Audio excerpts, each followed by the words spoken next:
இயக்குனர் பாரதி மோகன் அந்த ஓப்பன் மைக் அப்படின்னு சொல்லி ஒரு டிவி சேனலில் அவர் உலகநாயகன் கமலஹாசனை பற்றி பேசியிருக்காரு.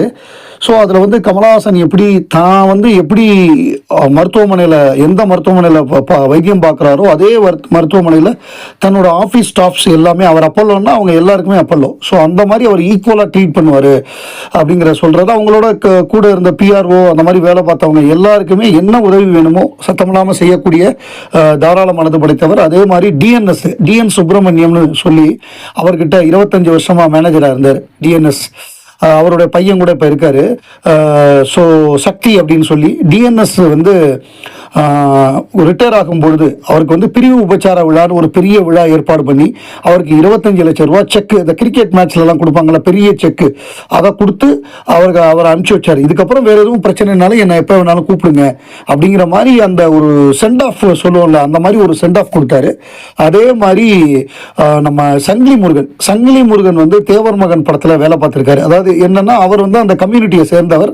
அவருக்கு அந்த நிறைய விஷயங்கள் தெரியும். அதை எப்படி பண்ணணும், எங்கே அந்தந்த கான்டாக்ட்ஸில் எங்கே பர்மிஷன் வாங்கணும், அந்த மாதிரி விஷயங்கள் தெரியும். ப்ளஸ் மதுரை ஸ்லாங்கும் அவருக்கு வரும். ஸோ அப்போ அவரை அதுக்கு பயன்படுத்திக்கிட்டாங்க. அதுக்கு ஒரு வெறும் பயன்படுத்தாமல் ஒரு கேரக்டரும் கொடுத்தாங்க, கணக்கு பிள்ளை கேரக்டர்.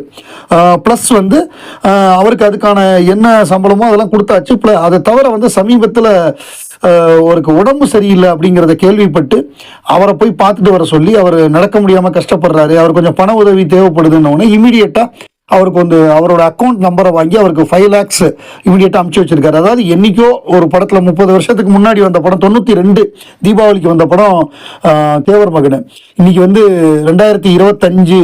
ஸோ இவ்வளோ வருடம் கழித்து அவருக்கு உதவி பண்ணியிருக்காரு. அதே மாதிரி சாவித்ரி, நடிகர் திலகம் சாவித்ரினா கமலஹாசனுக்கு ரொம்ப ஒரு தாய் போன்ற ஸ்தானத்தில் உள்ளவங்க. அவங்க ரொம்ப கஷ்டப்பட்டு கடைசி காலகட்டம், அதாவது அவங்க மிகப்பெரிய செல்வந்தராக இருந்து கடைசியில் ஒரு சின்ன ஒரு வாடகை வீட்டில் குடியிருந்த ஒரு நிலைமை, அதாவது அவங்க நினச்சா புது காரே நிற்குங்கிற நிலைமை போய் ஒரு 5000 ரூபா பணம் இல்லாமல் அவங்க கஷ்டப்பட்ட காலம். அப்போ போய் பார்க்கும்பொழுது ஒரு பிளாங்க் செக்கை கொடுக்க, அப்போ இந்த மாதிரிலாம் கொடுக்காத கமல், இந்த மாதிரி நான் கொடுத்து நிறையா ஏமாந்துட்டேன், எனக்கு 5000 ரூபா தேவைப்படுது, நான் அதை மட்டும் ஃபில் பண்ணிக்கிறேன் அப்படின்னு சொல்லி அவங்க ஃபீல் பண்ணிக்கிட்டாங்க.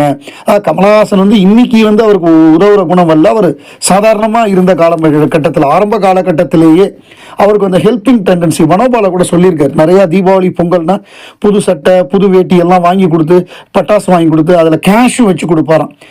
யாராருக்கு என்னவோ அந்த மாதிரி கரெக்டாக பண்ணி கொடுப்பாரு கமல்.